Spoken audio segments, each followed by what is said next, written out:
শিরোনামের লাইভ সিরিজটির দ্বিতীয় পর্বে আজকে যারা যুক্ত হয়েছেন, যারা দেখছেন এবং শুনছেন, সবাইকে জানাচ্ছি আন্তরিক শুভেচ্ছা।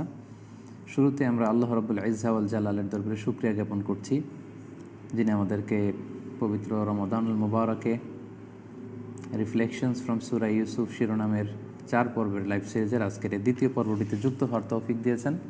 আমরা সবাই পড়ছি কালিমাতুশ শুকর, আলহামদুলিল্লাহ। আশা করছি আপনারা সবাই ভালো আছেন, সুস্থ আছেন, নিরাপদে আছেন। সম্মানিত শুধু আমরা গত পর্বে ইউসুফ আলাইহিস সালামের জীবনী সম্পর্কে জেনেছি। আমরা সূরা ইউসুফ নাজিলের প্রেক্ষাপট, নাজিলের সময়কাল, সূরা ইউসুফের সেন্ট্রাল থিম কি, এই সূরাটির কেন্দ্রীয় আলোচ্য বিষয় কী, সে ব্যাপারে জানার চেষ্টা করেছি এবং পুরো সূরাটার একটা ওভারভিউ দেওয়ার আমরা চেষ্টা করেছি। সেখানে আমরা বলেছি যে এই সূরাটিকে আমরা 5টা সেকশনে ভাগ করতে পারি।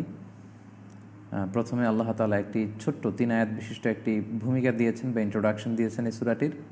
তারপরে তিনি ইউসুফ আলাইহিস সালামের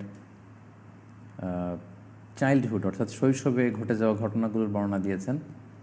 3 নম্বর সেকশনে ইউসুফ আলাইহিস সালামের ইউথ বা কৈশোর বা যৌবনের যে সময়কাল, তখন কি কি ঘটনা প্রবাহের মধ্য দিয়ে তিনি গিয়েছেন সেগুলো নিয়ে আলোচনা করেছেন।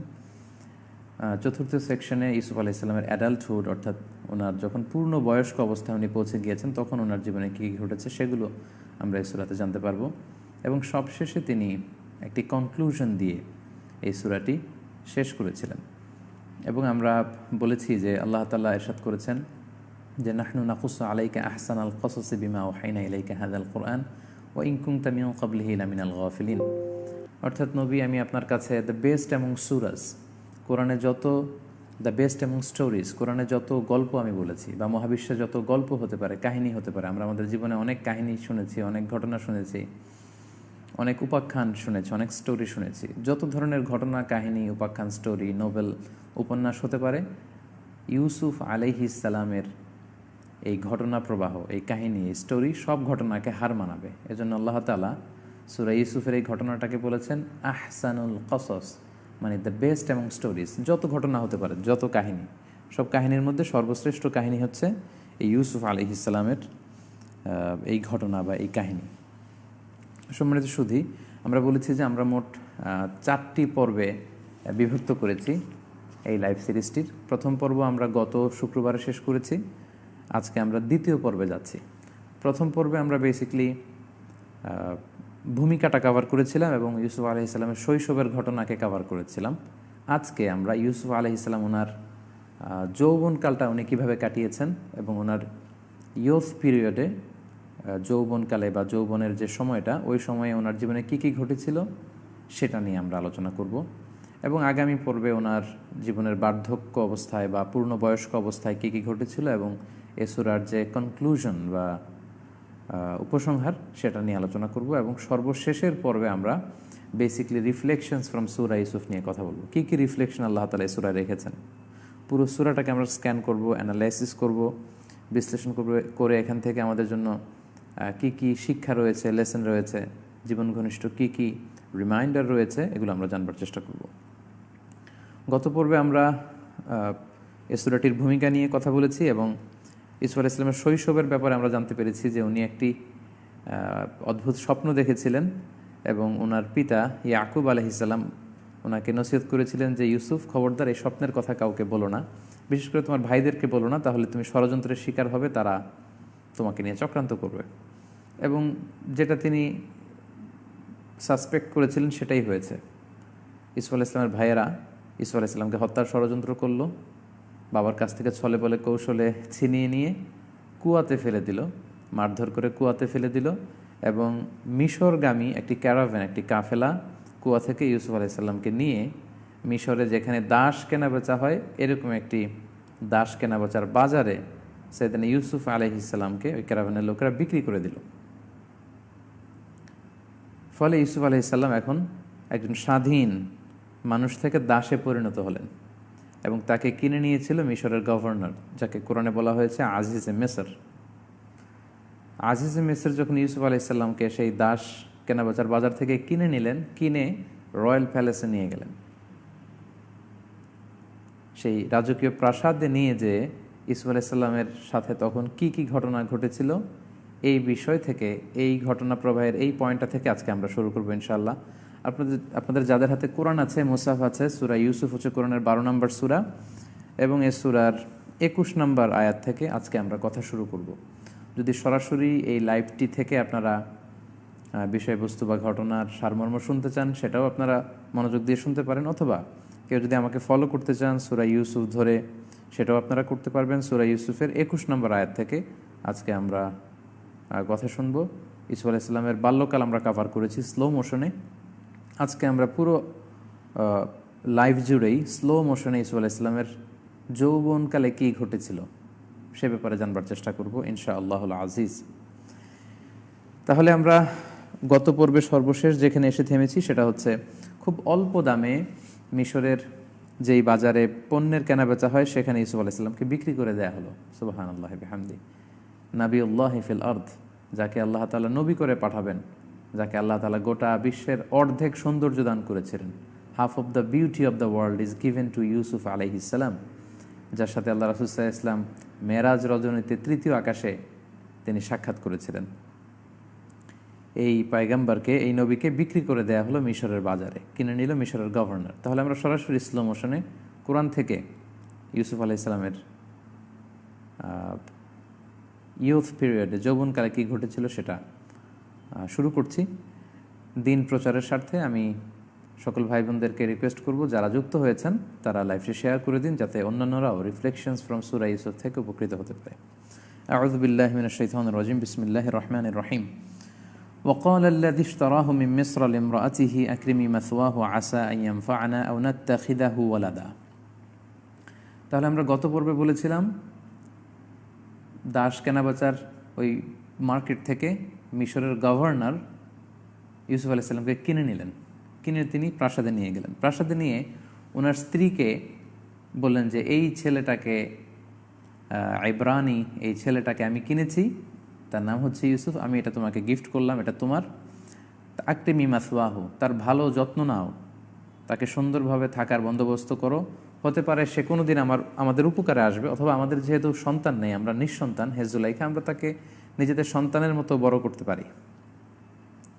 এইভাবে কিন্তু বেসিকলি ইউসুফ আলাইহিস সালাম মিশরের রয়্যাল প্যালেসে ইন করলেন এবং আজিজ এ মিসর, second in position in Egypt, মিশরের রাজার পরেই যার স্থান, তাকে তার সাথেই এবং তার স্ত্রী জুলাইখার সাথে ওই পরিবারে, ওই রয়্যাল প্যালেসেই সাইয়েদনা ইউসুফ আলাইহিস সালামকে বড় হওয়ার, বেড়ে ওঠার একটা সুযোগ কিন্তু আল্লাহ তাআলা তিনি করে দিলেন।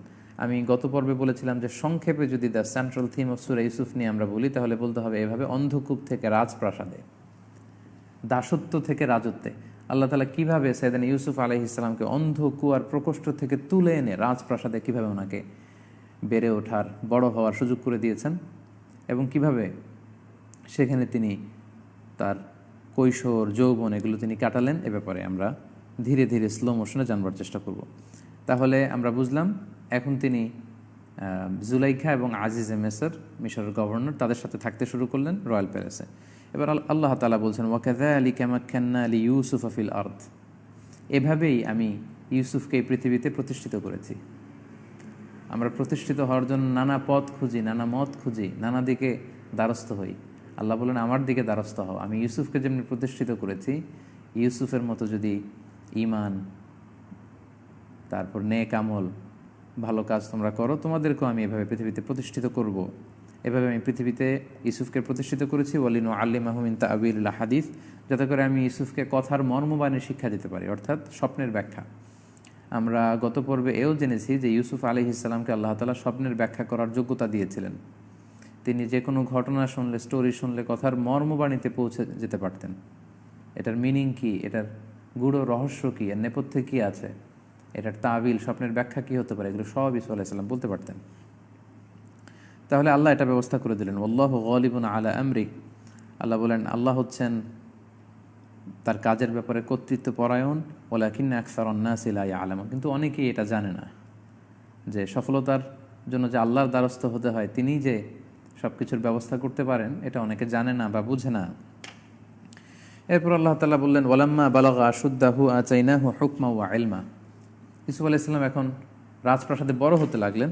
আল্লাহ বললেন যখন ইউসুফ তার পূর্ণ বয়সে পৌঁছলো, মানে পূর্ণ যৌবনে পৌঁছলো, মাঝখানে নিঃসন্দেহে রয়্যাল প্যালেসে অনেক ঘটনা ঘটেছে, সেগুলো আল্লাহ তাআলা আর সূরা ইউসুফে বলেননি। কারণ আমরা গত পর্বেই বলেছি আল্লাহ তাআলা কেবলমাত্র শুধুমাত্র ওই অংশটুকু ওনার বায়োগ্রাফির, ওনার লাইফ স্কেচের অতটুকুই আমাদের শুনিয়েছেন যতটুকু আমাদের হেদায়েতের জন্য কাজে লাগবে। তা না হলে পুরো জীবনী জুড়ে কি কি ঘটেছিল এটা লিখলে বিশাল বড় বড় ভলিউম লিখতে হবে। এজন্য আমরা বলেছি কোরআনের বর্ণনার একটা চমৎকার নান্দনিকতা হচ্ছে কোরআন যতটুকু প্রয়োজন হয় ঠিক ততটুকু বলে, এর চেয়ে বেশিও বলে না, কমও বলে না। আল্লাহ বললেন ইউসুফ যখন তার যৌবনে পদার্পণ করলো, আমি তাকে আতাইনা হুকমা ওয়া ইলমা, ইউসুফকে আমি হুকুম দিলাম, ইলম দিলাম। হুকুম মানে হচ্ছে ফায়সালা করার যোগ্যতা, সলিউশন দেওয়ার যোগ্যতা, প্রবলেম সলভিং করার ক্যাপাসিটি।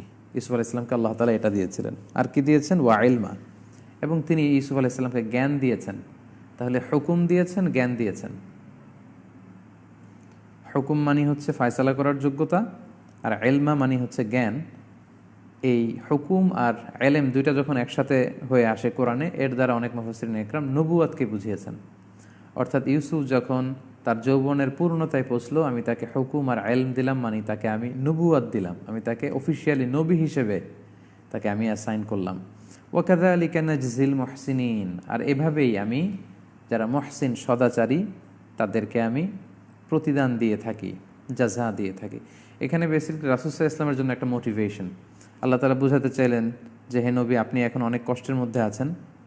কারণ আমরা বলেছি এই সূরাটি মক্কার একেবারে শেষ দিকে নাজিল হয়েছে, রাসূল সাল্লাল্লাহু আলাইহি ওয়াসাল্লামের মাক্কী জীবনের একেবারে লাস্ট 11th আওয়ারে নাজিল হয়েছে, লাস্ট পিরিয়ডে। তখন রাসূল সাল্লাল্লাহু আলাইহি ওয়াসাল্লামের পলিটিক্যাল শেল্টার জেনে দিতেন, চাচা ইন্তেকাল করেছেন, ফিনান্সিয়াল সাপোর্ট জেনে দিতেন, স্ত্রী ইন্তেকাল করেছেন, তায়েফে যেয়ে তিনি প্রত্যাখ্যাত হয়েছেন, এবং ওনাকে সাপোর্ট দেওয়ার মতো কেউ ছিল না। কুরাইশরা নানাভাবে রাসূল সাল্লাল্লাহু আলাইহি ওয়াসাল্লামের উপর অত্যাচার করছিল। আল্লাহ তাআলা বললেন ওয়া কাযালিকা নাজজিল মুহসিনিন, হে নবী আপনি চিন্তিত হবেন না।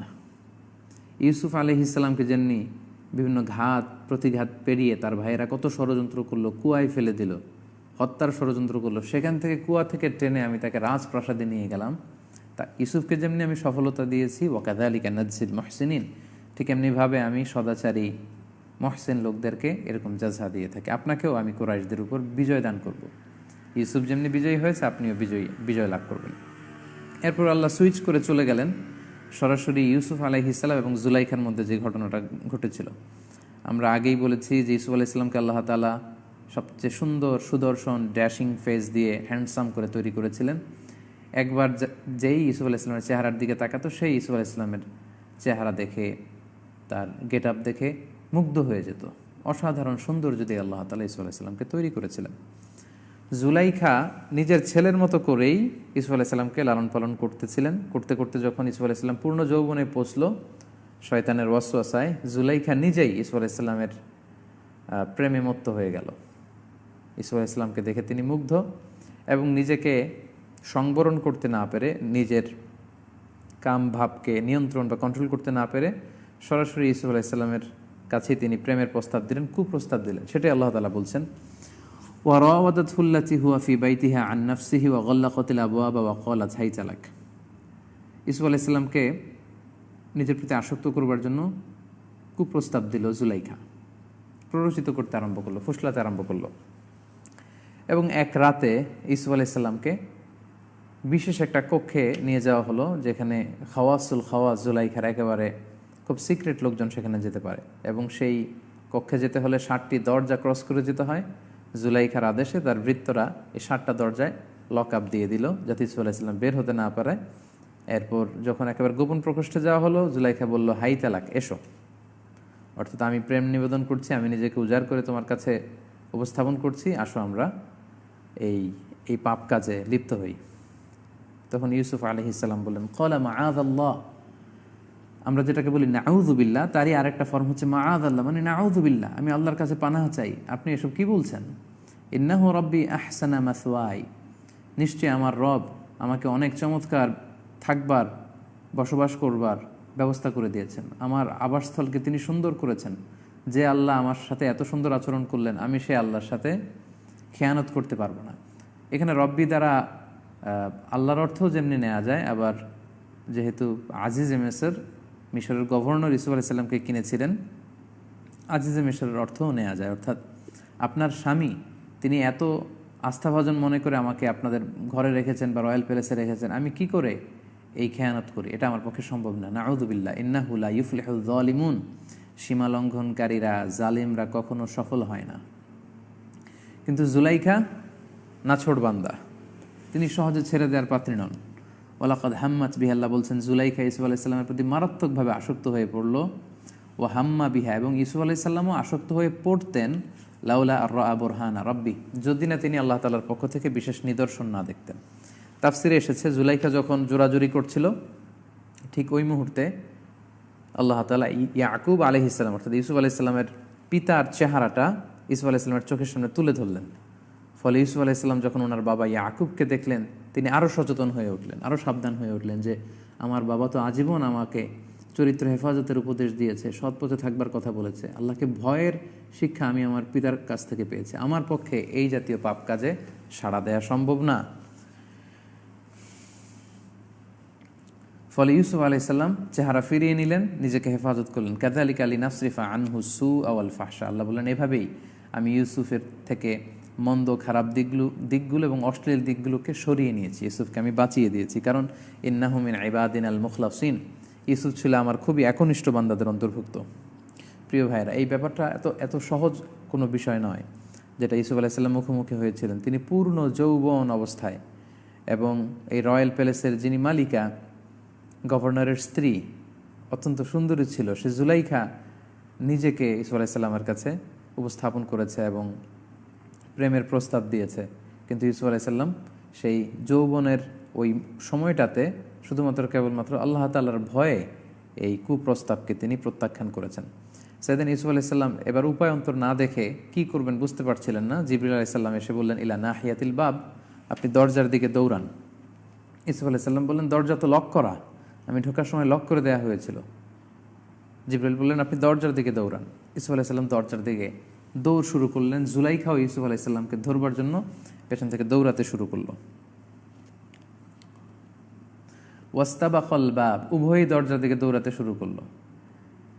মানে কোরআনের বর্ণনা শৈলী বা নান্দনিকতা আপনারা বুঝতে পারবেন যদি এটার শব্দচয়ন, ফ্রেজগুলো, বাক্যের দিকে খেয়াল করেন।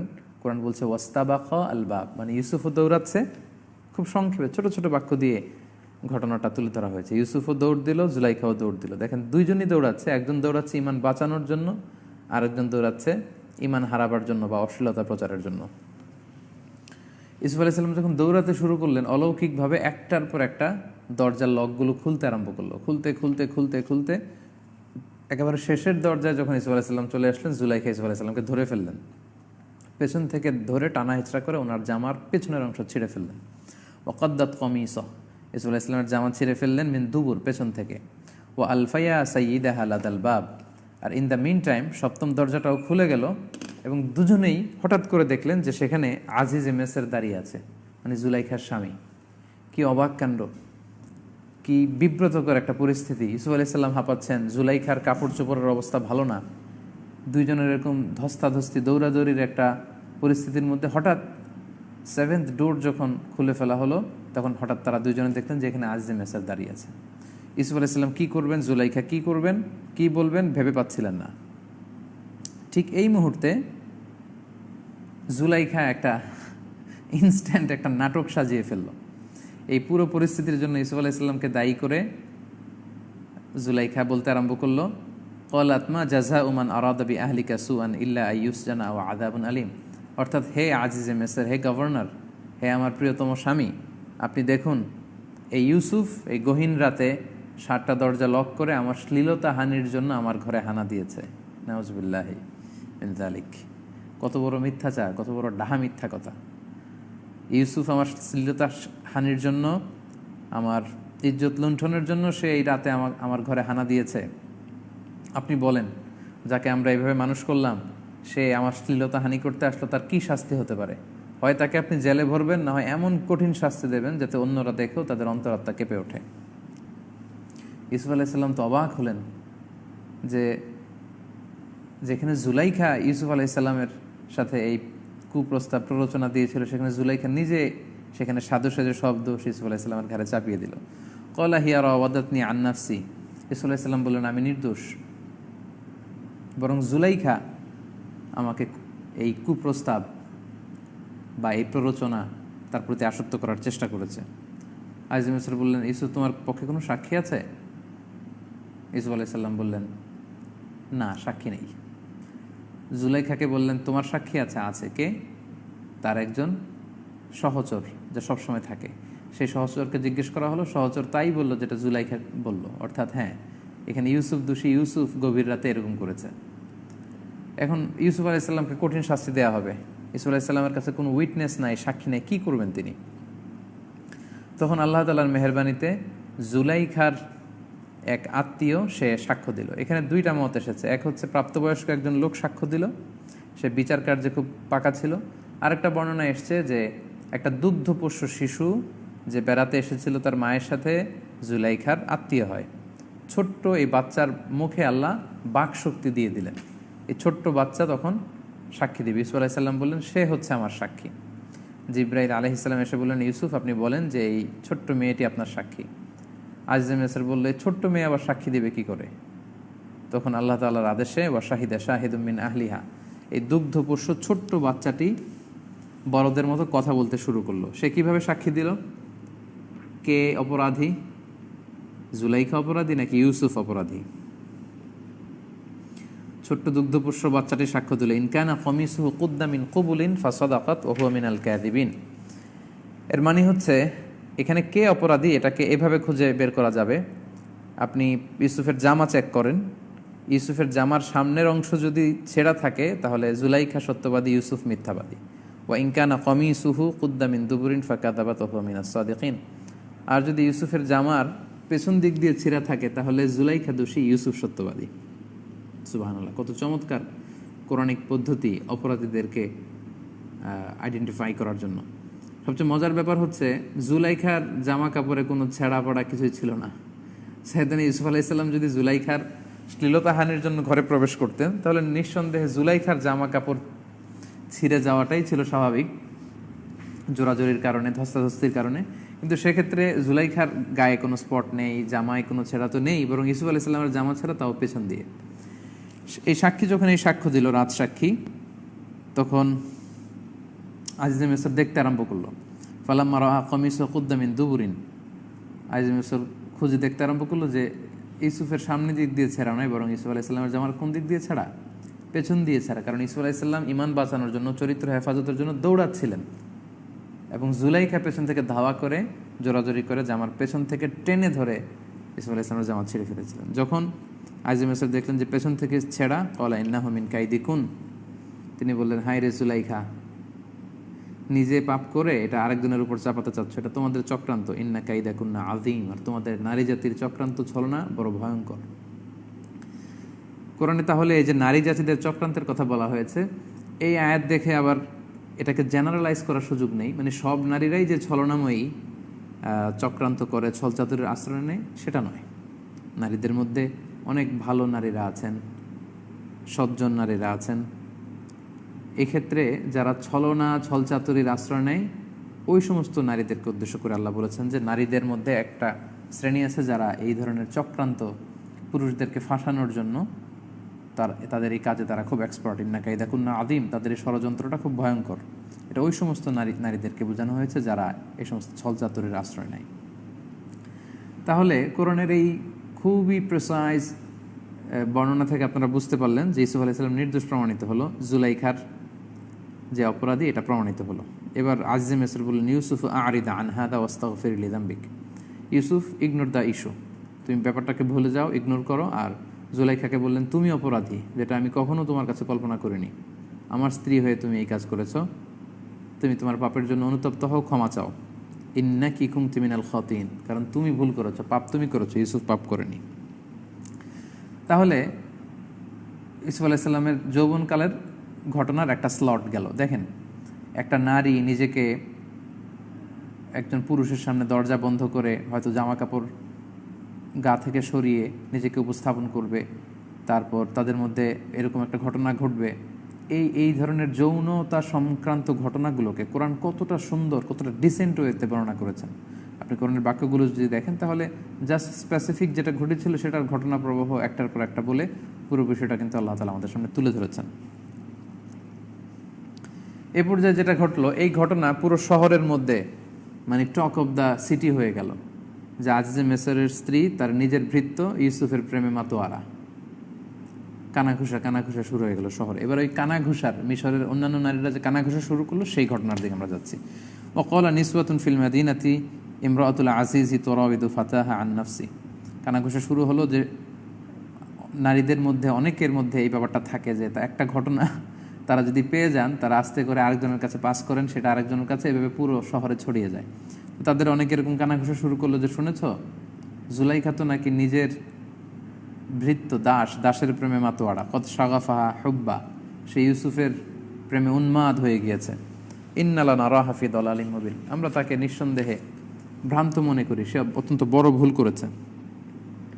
ফালাম্মা সামিআত বিমাকরিহিন্না আরসালাত ইলাইহিন। এবার জুলাইখা যখন এই কথা শুনলো তখন মনে মনে ভাবলো, কেন যে আমি ইউসুফের প্রেমে পড়েছি, দাঁড়াও এটা তোমাদেরকে বুঝিয়ে ছাড়বো। সে তার এক বাণীবাহককে সবার কাছে পাঠালো ইনভিটেশন দিয়ে, যে সবাই তোমরা আমাদের বাসায় আসো, রয়্যাল প্যালেসে তোমাদেরকে ইনভিটেশন নৈশভোজের, এখানে আমি দেখাবো কেন আমি ইউসুফের প্রেমে মত্ত হয়েছে। সবাইকে ইনভিটেশন করা হলো, সবাই আসলো।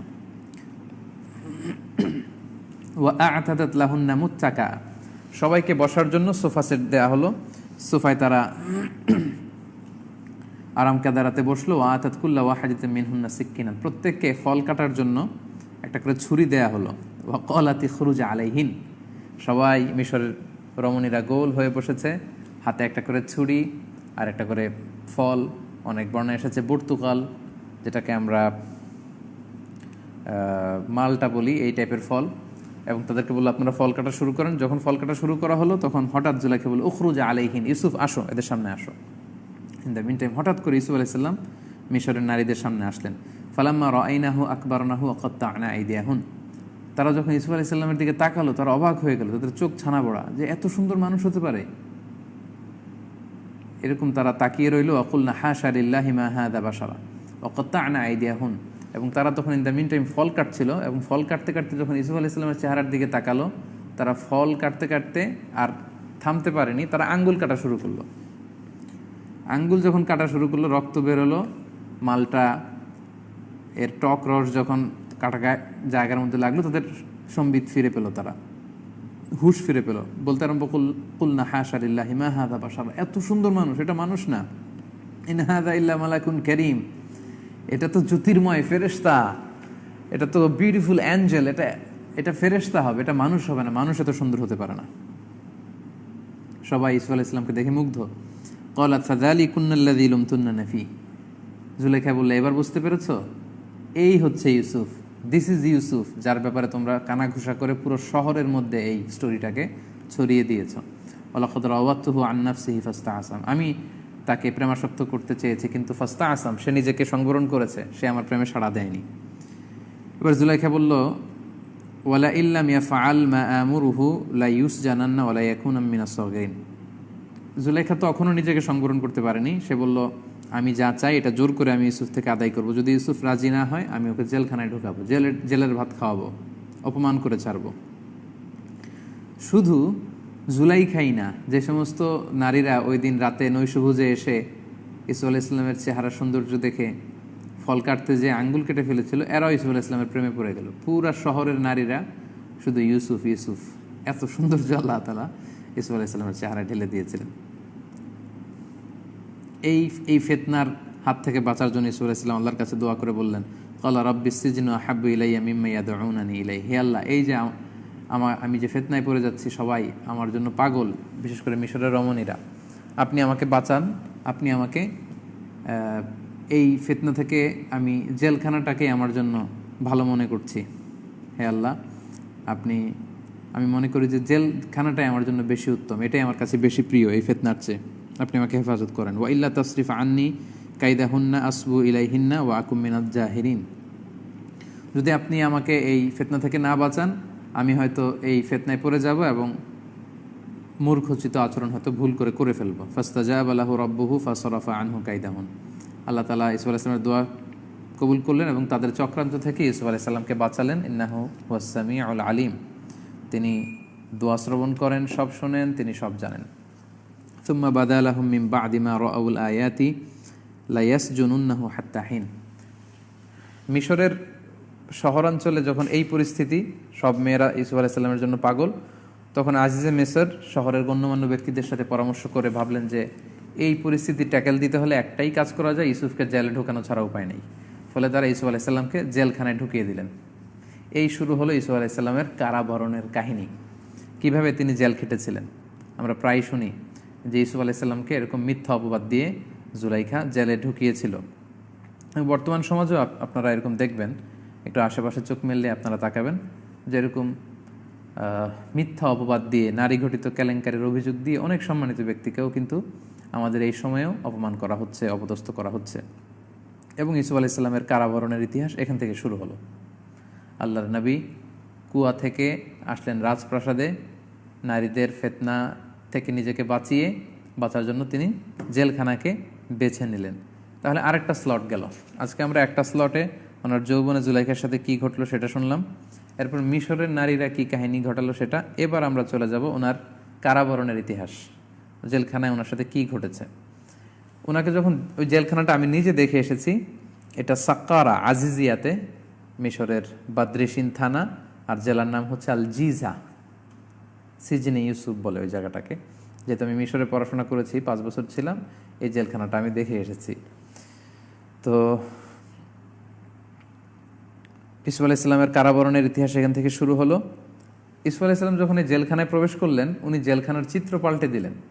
ওনার কথা, ওনার আচরণ, ওনার ব্যক্তিত্ব, ওনার চলন বলন কথনে পুরো জেলখানার অধিবাসী সবাই মুগ্ধ, প্রচণ্ড রকমের মুগ্ধ। এবং আমরা জানি যে জেলখানায় তো সাধারণত চোর বাটপার খারাপ লোকগুলোই থাকে, ফলে তাদেরকে নিয়ন্ত্রণ করতে হলে আইনশৃঙ্খলা বাহিনীর অনেক বেগ পেতে হয়। কিন্তু ইউসুফ আলাইহিস সালাম যে পুরো জেলখানার এমন পরিবেশ করলেন, সবাইকে বিভিন্ন নসিহাত করার মধ্য দিয়ে, মোটিভেশন করার মধ্য দিয়ে পুরো জেলখানাটা চেহারা একেবারে পাল্টে গেল। এবং কারা কর্তৃপক্ষ পুরো জেলখানার দায়িত্ব ইউসুফ আলাইহিস সালামের হাতে দিয়ে দিলেন যে আপনি যেভাবে ভালো মনে করেন কয়েদিদেরকে আপনি সামলান। সুবহানাল্লাহ বিহামদি। আলোকিত মানুষরা যেখানেই যায় তারা সেখানেই ওই জায়গাটাকেই আলোকিত করে। মানে it's not a big deal যে আপনি কোথায় দাওয়াতি কাজ করবেন। আপনার দাওয়াতি কাজের রাস্তা একটা ক্লোজ হয়ে গেলে আল্লাহ তাআলা আরেকটা উন্মোচন করবেন, সেটা ক্লোজ হলে আরেকটা উন্মোচন করবেন। এভাবে রাস্তা শুধু উন্মুক্ত হতেই থাকবে। পুরো গোটা বিশ্বটাই হচ্ছে আমাদের দাওয়াতি এরিয়া। এমন কোনো জায়গা নেই যেখানে আমরা দাওয়াত দেব না। আমরা দেশে প্রবাসে, আমরা অনলাইনে, আমরা অফলাইনে, সব জায়গায় আমাদের কিন্তু দাওয়াত ছড়িয়ে দেওয়ার সুযোগ আছে এবং ইউসুফ আলাইহিস সালাম সেটাই করলেন। ফলে ইউসুফ আলাইহিস সালাম জেলখানার ভেতরে কয়েদিদের মধ্যে একজন আস্থাভাজন ব্যক্তি হিসেবে চিহ্নিত হলেন। ওনার সাথে ওই সময় 2 জন কয়েদি ঢুকেছিল। তারা রাতে একটা স্বপ্ন দেখলো।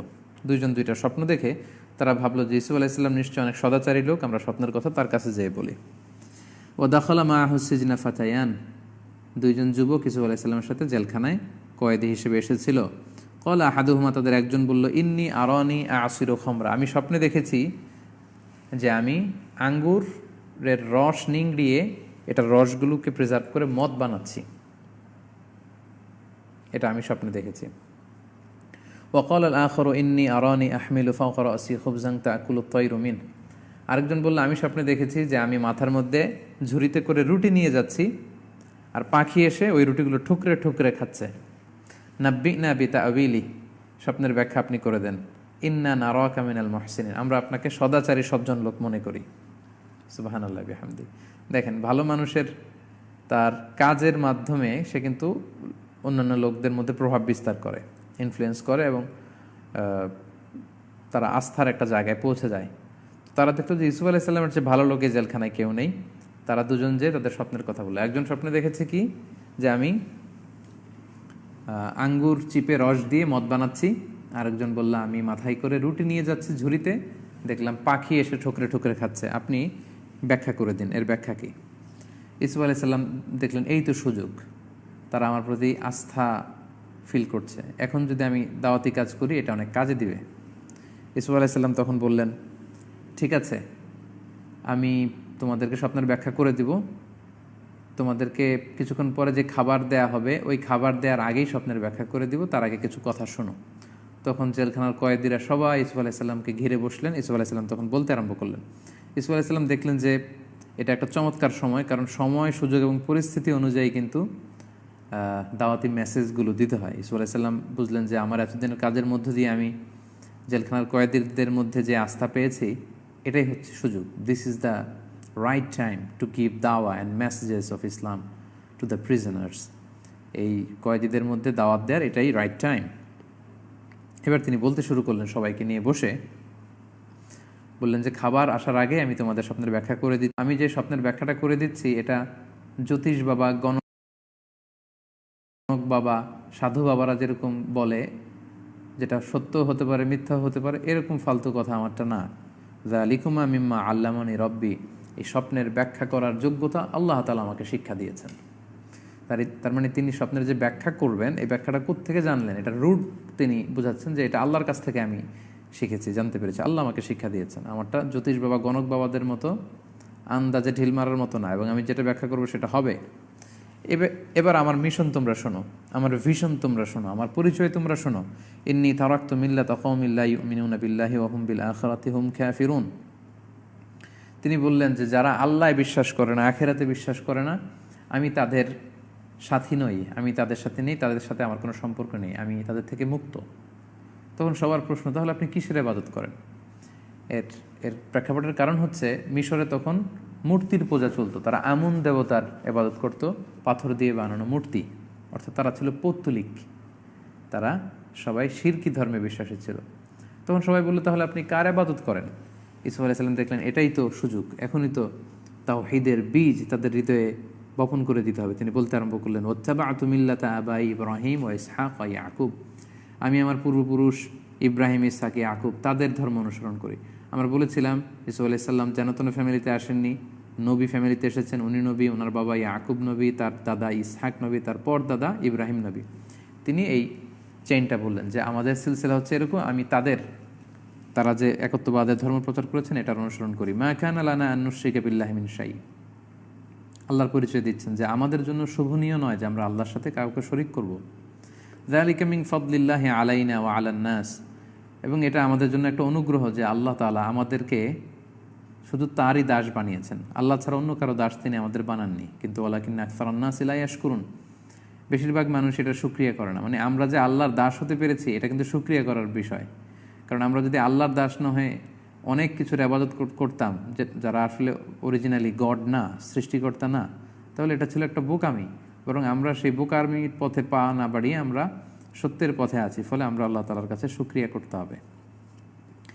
এবার তিনি বললেন, ইয়া সাহিবাই সিজন, হে আমার জেলখানার কয়েদি বন্ধুরা, আরবাবু মুতাফাররিকুনা খায়রুন আমিল্লাহিল ওয়াহিদুল কাহার, এই যে তোমরা এক একজন এক এক মূর্তির ইবাদত করো, এতগুলো রব বিচ্ছিন্ন ভালো নাকি শক্তিশালী এক আল্লাহ ভালো? তাদের মাথার মধ্যে ইন্টেলেকচুয়াল রেশনালি তিনি এবার প্রশ্ন করছেন, তাদের বিবেকের দুয়ারে আঘাত হানছেন, তাদের ঘুমন্ত বিবেককে একটু টেনে জাগিয়ে তোলার চেষ্টা করছেন। তিনি বলছেন, বিচ্ছিন্ন বিচ্ছিন্ন অনেক রব ভালো না এক রব ভালো বলো তো? কারণ রব যদি অনেক হয় তাহলে সবাইকে সন্তুষ্ট করতে হবে, আমার বেগ পেতে হবে বেশি। রব যদি অনেক হয় তাহলে এক একজনের এক এক নিয়ম, সবগুলো আমাকে মানতে হবে, এক একজনের এক এক চাহিদা অনেকগুলো মানতে হবে। একাধিক রব ভালো না একজন রব ভালো?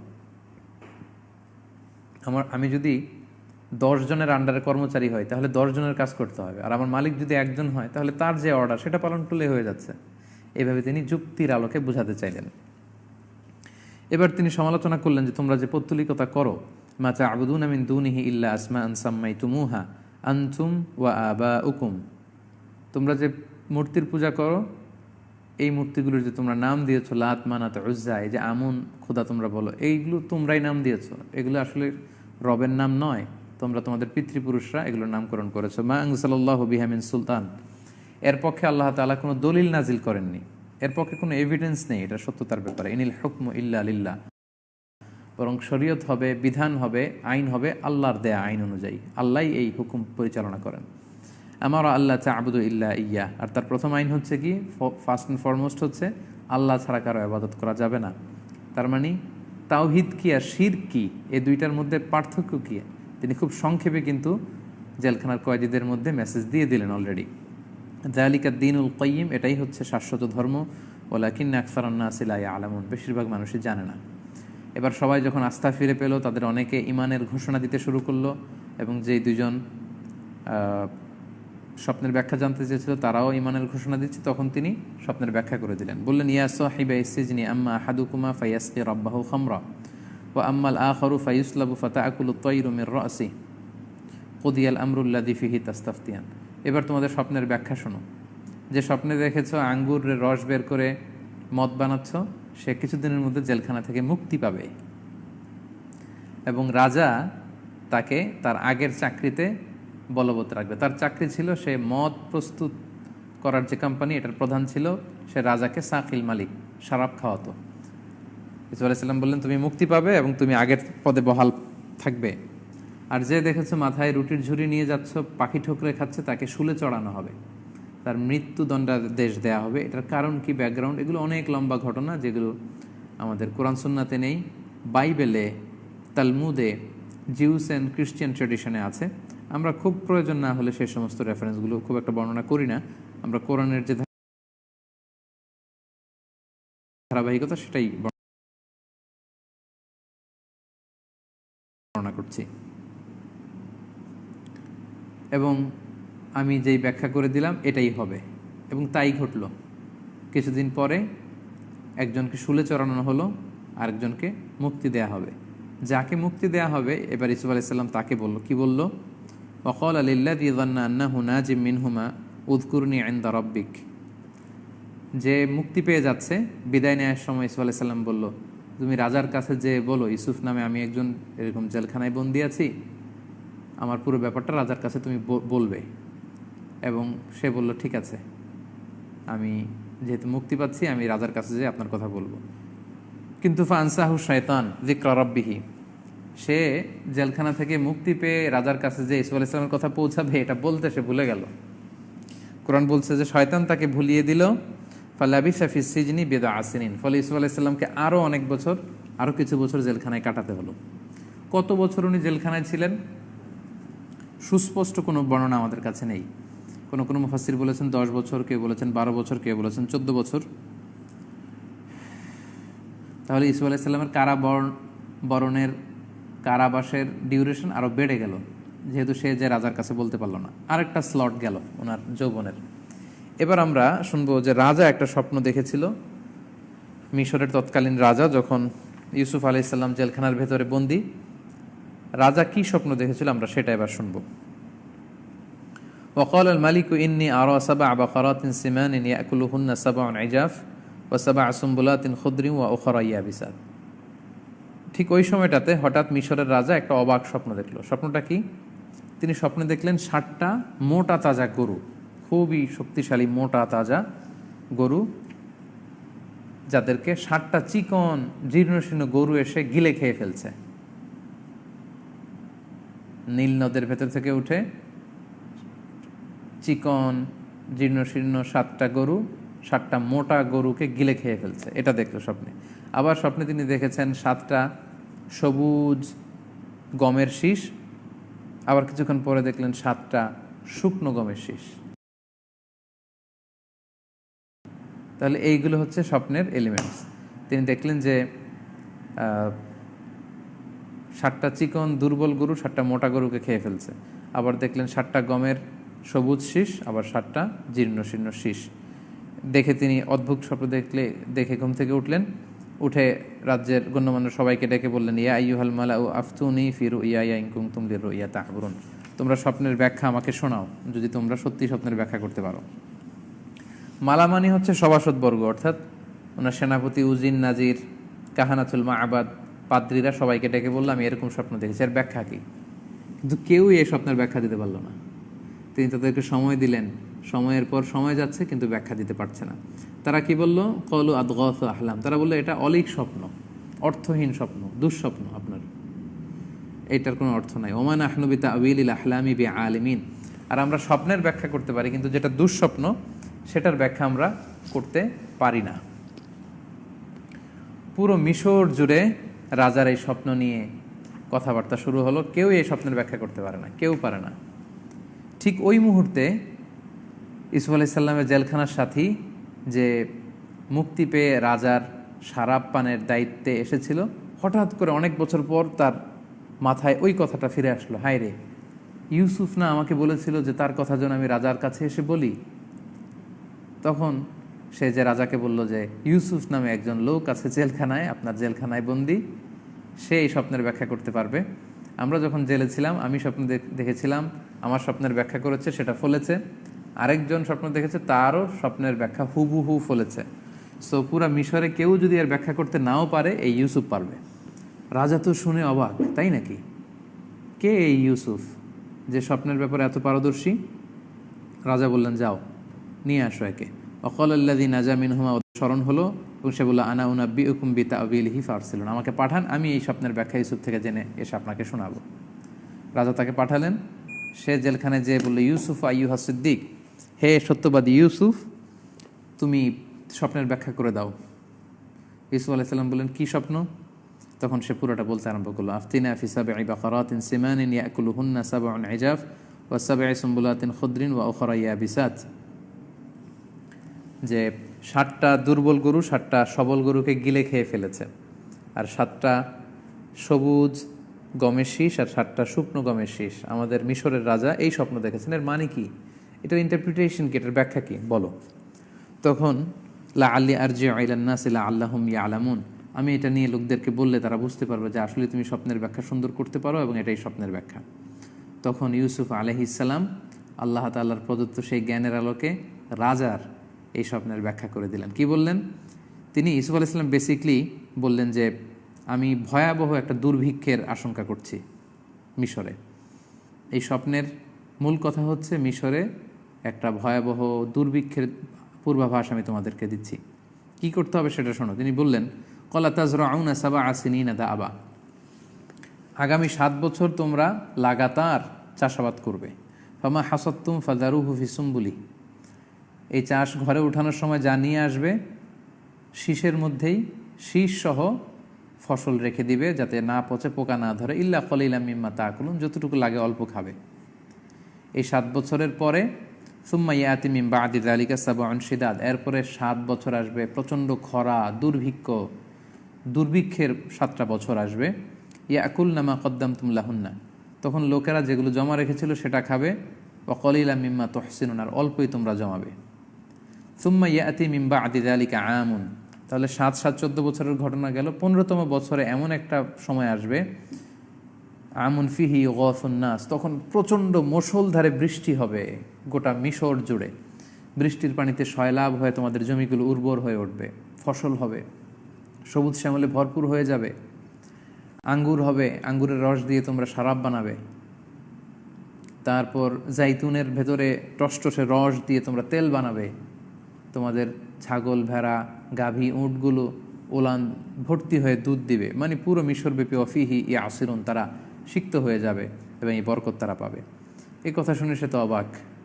তাহলে কি ব্যাখ্যা ছিল? যে 7 বছর চাষ করবে, জমিয়ে রাখবে, এরপরে 7 বছর দুর্ভিক্ষ হবে, তখন তোমরা জমানোটা খাবে, আর শেষের 7 7 14 বছরের পরে 15তম বছরে বিশাল বৃষ্টিপাত হবে, প্রচুর বৃষ্টিপাতে তোমরা বারাকা পাবে। ওয়াকাল আল মালিক উতুনি বিহ, এবার সে যখন যে রাজার কাছে এই স্বপ্নের ব্যাখ্যা শোনালো, রাজা তো শুনে অবাক যে তাই তো, আসলেই তো আমার স্বপ্নের সাথে ব্যাখ্যাটা খুবই সামঞ্জস্যপূর্ণ এবং এটা মিশরে যে একটা দুর্ভিক্ষ আসছে এটার একটা আগাম পূর্বাভাস। রাজা শুনে খুব খুশি হলেন। তিনি ভাবলেন তার ব্যাখ্যা যদি সত্যিই হয় তাহলে আমরা এখন থেকেই প্রিকশন নিতে পারবো, আমরা কিভাবে এটার ব্যবস্থাপনা করা যায় সেটার একটা ম্যানেজমেন্ট তৈরি করতে পারবো। ফলে আমরা দুর্ভিক্ষের কারণে খুব বেশি বিপদে পড়ব না। আমাদের রাষ্ট্রের এই বিরাট সংকট মুহূর্তে যে আমাদেরকে এত বড় তথ্য দিয়ে সহায়তা করলো, তাকে নিয়ে আসো আমার কাছে, আমি তাকে দেখতে চাই। এবার রাজার বার্তাবাহক জেলখানায় চলে গেল। ফালাম্মা জাআহুর রাসূলু, রসুল যে বলল, রাজা আপনাকে ডেকে পাঠিয়েছেন, আপনাকে আর জেলখানায় থাকা লাগবে না। ইউসুফ আলাইহিস সালাম বললেন, না, go back to your Lord, go back to the king of Egypt, যাও রাজার কাছে যাও, যে বলো ফাসআলহু মা বালুন নিসওয়াতিল্লাতি ক্বাত্তা'না আইদিয়াহুন, আমাকে যে মিথ্যা অপবাদ দিয়ে জেলখানায় ঢুকানো হয়েছে এটার ফায়সালা না হওয়া পর্যন্ত, এটার সেটেলমেন্ট না হওয়া পর্যন্ত আমি জেলখানা থেকে বের হব না। মিশরের রমণীরা এবং বিশেষ করে গভর্নরের স্ত্রী আমাকে কুপ্রস্তাব দিয়েছিল, প্ররোচনা করেছিল। আমি এটা প্রত্যাখ্যান করার কারণে আজকে আমাকে এই কারাবরণ করতে হয়েছে। সো তোমরা মিশরের সেই না করো, আমি অপবাদ আমার কাঁধে রেখে আমি জেলখানা থেকে বের হতে চাই না। আগে এই অপবাদের মিথ্যা অপবাদ যেটা দিয়ে আমাকে কারাবরণ করানো হয়েছে, জোর করে জেলখানায় দেওয়া হয়েছে, এটার বিচার, এটার যথাযথ বিচারের পরে তারপরে আমাকে যখন বেকসুর খালাস দেওয়া হবে, নিষ্পাপ নির্দোষ বলে আমি আদালতে প্রমাণিত হব, তখনই আমি বেরোবো। বাণীবাহক জেলখানা থেকে ফিরে এসে রাজাকে এটা বলল। রাজা এই ঘটনা শুনে তো অবাক। রাজা আসলে সেই ঘটনাগুলো জানতেন না, কারণ গভর্নর হচ্ছে রাজার পরবর্তী স্তরের। তো ওই এলাকায় গভর্নরের স্ত্রী জুলাইখা এই ঘটনা ঘটিয়েছে, মিশরের নারীরা এই ঘটনা ঘটিয়েছে, এটা শুধু ওই শহরের ওই লেভেল পর্যন্ত, রাজা পর্যন্ত সেটা পৌঁছেনি। তখন রাজা বললেন, তাই নাকি, এমন কি ঘটনা ঘটেছিল? তখন ডাকো সবাইকে, সবার জবানবন্দি নিতে হবে। বিশাল তিনি বিচারের ফয়সালার ব্যবস্থা করলেন এবং সবাইকে ডেকে পাঠালেন। এবার বিচারে প্রমাণিত হলো সাইয়েদনা ইউসুফ আলাইহিস সালাম ছিলেন নির্দোষ। জোর করে, অন্যায়ভাবে, জুলুম করে, সীমা লঙ্ঘন করে, ওনার উপর অত্যাচার করে, মিথ্যা অপবাদ দিয়ে, নারী কেলেঙ্কারির অপবাদ দিয়ে সাইয়েদনা ইউসুফ আলাইহিস সালামকে জেলখানায় ঢুকানো হয়েছিল। এটা কিভাবে প্রমাণিত হলো? কোরআন আমাদেরকে বলছে। রাজা তখন বলল, মা খতবুকুন্না, হে মিশরের নারীরা, তোমাদের কি বলার আছে বলো। ইদ রাওয়াতুন্না ইউসুফ আন নাফসি, যখন তোমরা ইউসুফের প্রেমে আসক্ত হয়েছিল, কে দোষী ছিল বলো, সত্যি কথা বলো, তা না হলে কঠিন বিচার হবে। কুলনা হাশা লিল্লাহ, তারা তখন বাধ্য হয়ে সঠিক কথা বলল যে মা আলিমনা আলাইহি মিন সু, আমরাই দোষী, ইউসুফের মধ্যে আমরা কোনো খারাপ কিছু পাইনি, সে নিষ্কলুষ অনুপম চরিত্রের একজন পুরুষ। এবার জুলাইখা বলল, কলাতিল ইমরাতুল আজিজ আল আন হাসাসাল হক, আজকে সত্য উন্মোচিত হয়ে গেল। সে বলতেছে, আজকে আর আমরা বাঁচতে পারলাম না, সত্য উন্মোচিত হলো, ইউসুফ যে নিষ্কলুষ সুন্দর চরিত্রের মানুষ সেটা গোটা মিশরে প্রমাণিত হলো। এবং তিনি জবানবন্দি দিলেন, আনা রাওয়াতুহু আন নাফসি, আমি ইউসুফের প্রেমে আসক্ত হয়ে তাকে প্রেমের কুপ্রস্তাব দিয়েছিলাম। ওয়া ইন্নাহু লামিনাস সাদিকিন,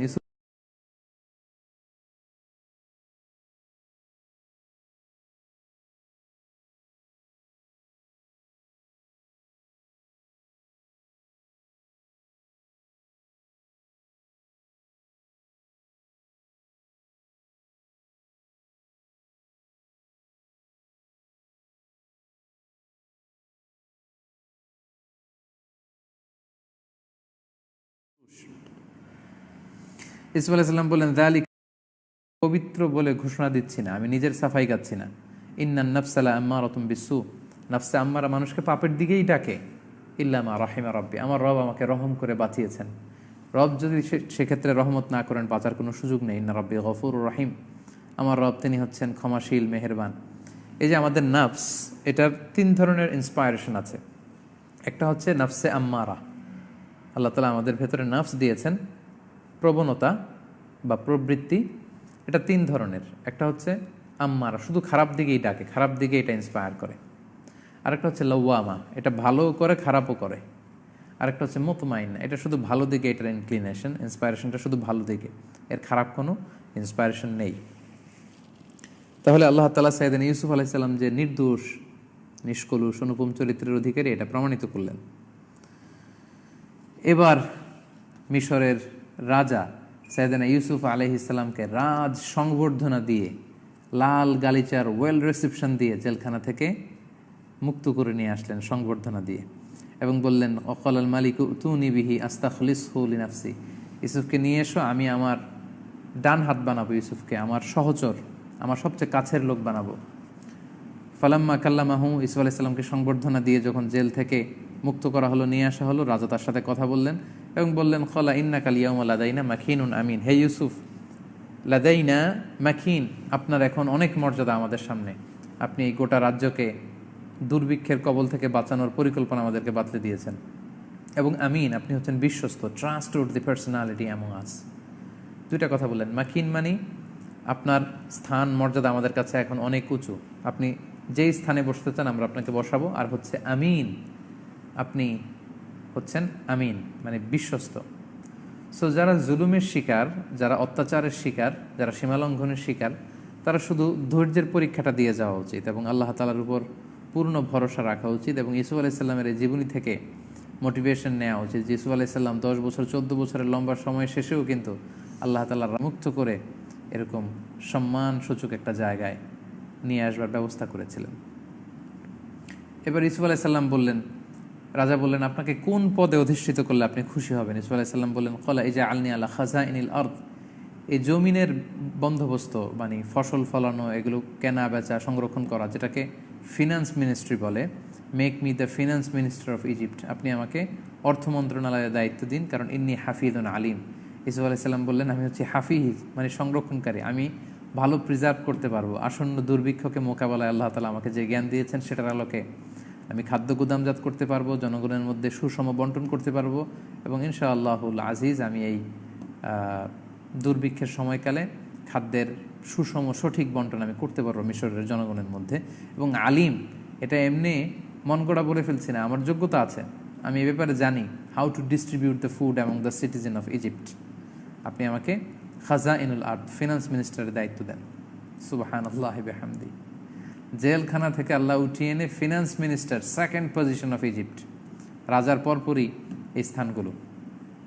এবং অনেক তাফসির এসেছে রাজা শুধু নামে মাত্রেই একটা সম্মানসূচক পদে ছিলেন, পুরো মিশরের সব ব্যবস্থাপনা ইউসুফ আলাইহিস সালামের হাতে আল্লাহ তাআলা তুলে দিলেন।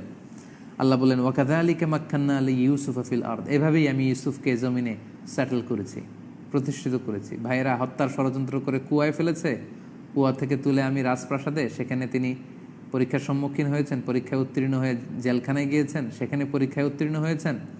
এবার পূর্ণ পরীক্ষা শেষে আমি ইউসুফ আলাইহিস-সালামকে সম্মানের সর্বোচ্চ চেয়ারটা দিয়েছি, মিশরের ফিনান্স মিনিস্ট্রিতে আমি ইউসুফ আলাইহিস-সালামকে বসিয়েছি। এভাবেই আমি ইউসুফকে পৃথিবীতে প্রতিষ্ঠিত করলাম। প্রিয় ভাইরা, আমাদের জন্য অনেক মোটিভেশন আছে। আমি সর্বশেষ পর্বে আমাদের এই ফেসবুক লাইভ সিরিজের 4র্থ পর্বে মোটিভেশন, অ্যানালাইসিস এবং রিফ্লেকশনসগুলো নিয়ে বিস্তর কথা বলবো ইনশাআল্লাহ। ইয়াতাবাওয়াউ মিনহা হাইসু ইয়াশা, এখন ইউসুফ যেখানে চায় সেখানেই থাকতে পারবে। এতদিন জেলখানার কারাগারের অন্ধ কুঠরে বন্দী ছিল, এখন ইউসুফ যেখানে মনে চায় সেখানে সে মুভমেন্ট করতে পারবে, থাকতে পারবে, তার ইচ্ছে সুবিধা মতো সে কাজ করতে পারবে। নুসিবু বিরহমাতিনা মান নাশা, আমার রহমত দিয়ে এভাবেই আমি যাকে চাই তাকে বেষ্টন করি। ওয়ালা নুদিউ আজরাল মুহসিনিন, আর আমি সদাচারী লোকদের, ভালো লোকদের প্রতিদান কখনো বিনষ্ট করি না। দরকার একটু ধৈর্যের, একটু ধৈর্যের পরাকাষ্ঠা, এর নমুনাটা একটু দেখানো দরকার। আপনার আসল সফলতা, আপনার প্রতিদান ঠিকই আপনার জন্য অপেক্ষা করছে এবং আল্লাহর উপর বিশ্বাস রাখুন, ধৈর্য হারাবেন না, সেই প্রতিদান আপনার হাতেই এসে পৌঁছবে। আল্লাহ বললেন, ওয়ালা আজরুল আখিরাতি খায়রুন লিল্লাযিনা আমানু ওয়া কানু ইয়াত্তাকুন। ইউসুফকে দুনিয়াতে সম্মান দিয়েছে, এটা দুনিয়ার সম্মান, মুহসিনদের এটা হচ্ছে দুনিয়ার সম্মান, কিন্তু ওয়ালা আজরুল আখিরাতি খায়র, আখিরাতের যে প্রতিদান এটা আরও শ্রেষ্ঠ। আখিরাতে জমা রেখেছি যারা এই সদাচারী লোকজন, তাদের জন্য আখিরাতে জমা রেখেছি আরও অনেক অঢেল আমি রেখেছি যারা এই পৃথিবীতে ঈমান এনেছে এবং তাকওয়া অবলম্বন করেছে তাদের জন্য। সম্মানিত সুধী, এই হচ্ছে ইউসুফ আলাইহিস সালামের যৌবনকালে, ইয়ুথ পিরিয়ডে যা যা ঘটেছে। আর সর্বশেষে জেলখানা থেকে বের হয়ে ওয়েল রিসিপশন এবং ফিনান্স মিনিস্ট্রিতে যে উনি অ্যাপয়েন্টেড হলেন, এটা ওনার অ্যাডাল্টহুডে চলে এসেছে। আমরা ইতিমধ্যেই বেসিকলি না বললেও অ্যাডাল্টহুড শুরু করেছি। 54 নম্বর আয়াত থেকে শুরু করে 101 নম্বর আয়াত পর্যন্ত মূলত অ্যাডাল্টহুড, আর ইয়ুথ মূলত 22 নম্বর আয়াত থেকে 53 নম্বর আয়াত পর্যন্ত। তো ইউসুফ আলাইহিস সালাম তখন দুর্ভিক্ষকে নিয়ন্ত্রণ করতে শুরু করলেন এবং তৎকালীন সময়ের দুর্ভিক্ষটা শুধু মিশরেই ছিল না, মিশর সহ আশেপাশে সব জায়গায় প্রচণ্ড খরা আর দুর্ভিক্ষ, কোনো বৃষ্টি নেই। তো এই খরা বা দুর্ভিক্ষের প্রভাব ওই যে 30 বছর আগে ইউসুফ আলাইহিস সালামকে কুয়ায় ফেলে দিয়েছিল, ওই তার কানাআন এলাকার সে ভাইদের এলাকাতেও প্রচণ্ড খরা, তাদের খাবার নেই, তাদের ছাগলগুলো মরে যাওয়ার মতো অবস্থা, ওলানের দুধ নেই, তাদের কাছে গমের কোনো ব্যবস্থাপনা নেই যে তারা খাবে। তো তখন তারা প্ল্যান করলো, তারা শুনেছে যে মিশরে নাকি এক নতুন বাদশাহ এসেছে, নতুন অর্থমন্ত্রী এসেছে, যিনি অত্যন্ত দয়ালু, ভেরি জেনারাস, তার কাছে গেলে নাকি গম পাওয়া যাবে। তো তখন যেই ভাইয়েরা ইউসুফ আলাইহিস সালামকে অত্যাচার করে কুয়ায় ফেলে দিয়েছিল, সেই ভাইয়েরা কানাআন থেকে কীভাবে গ্রহের জন্য, এবং তখন ইউসুফ আলাইহিস সালামের সাথে ইউসুফ আলাইহিস সালামের সেই 10 ভাইয়ের কী কী ঘটনা ঘটেছিল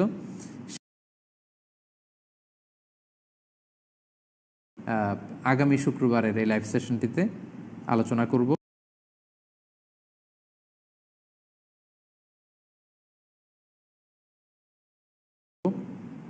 সেখানে বিস্তারিত ওনার পূর্ণ বয়স্ক অবস্থায় অ্যাডাল্টহুডে আল্লাহ তালা ভাইদের সাথে কিভাবে কী ঘটেছিল, কীভাবে বাবার সাথে আবার পুরো ফ্যামিলির রিইউনিয়ন হলো, কীভাবে ইসুল্লাহ ইসলামের মর্যাদা আল্লাহ বাড়িয়ে দিলেন, ভাইদেরকে কীভাবে ক্ষমা করলো। খুবই চমৎকার চমকপ্রদ ঘটনার মধ্যে দিয়ে আমরা সূরা ইউসুফের সেই ব্যাপারগুলো আমরা শুনবো। আপনারা যারা এই দীর্ঘ সময় জুড়ে আমাদের লাইভ সেশনটিতে যুক্ত ছিলেন, আপনাদের সবাইকে আবারও শুভেচ্ছা জানাচ্ছি। দিন প্রচারের স্বার্থে আপনারা লাইভটিকে শেয়ার করে দিবেন। আমরা গত সেশনটি 9:50 শুরু করেছিলাম বাংলাদেশ সময়, আজকে আমরা 10টায় শুরু করেছি এবং নেক্সট দুইটা যে এপিসোড থাকবে সেগুলো আমরা 10টায় শুরু করব। আশা করছি আপনারা উপকৃত হচ্ছেন। আবার আপনাদের সাথে দেখা হবে আগামী শুক্রবারে ইনশাআল্লাহুল আজিজ। মিজানুর রহমান আজহারি এই চ্যানেলের এই ফেসবুক পেজটিতে রিফ্লেকশনস ফ্রম সূরা ইউসুফ শিরোনামের 3য় পর্ব ইনশাআল্লাহ। সেই পর্যন্ত আল্লাহ তাআলা আপনাদের সবাইকে ভালো রাখুন, সুস্থ রাখুন, হেফাজতে রাখুন। সুবহানাকাল্লাহুম্মা ওয়া বিহামদিকা আশহাদু আল্লা ইলাহা ইল্লা আনতা আস্তাগফিরুকা ওয়া আতুবু ইলাইক। ওয়াসসালামু আলাইকুম ওয়া রাহমাতুল্লাহি ওয়া বারাকাতুহু।